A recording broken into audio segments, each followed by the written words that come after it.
Memperingati Hari Lahir Pancasila 1 Juni, Kantor Wilayah Kementerian Hukum dan HAM Sumatera Selatan menggelar upacara di Lapas Kelas 1 Merah Mata. Peserta upacara mengenakan pakaian adat dari seluruh daerah Nusantara, simbol persatuan dari perbedaan.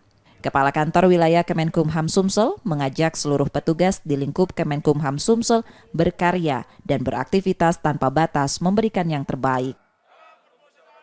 Tentu harapannya adalah bagaimana dengan memperingati Hari Lahir Pancasila ini sebagai filosofi bangsa, sebagai alat pemersatu, sebagai dasar negara, tentu kita menyatukan perbedaan ini.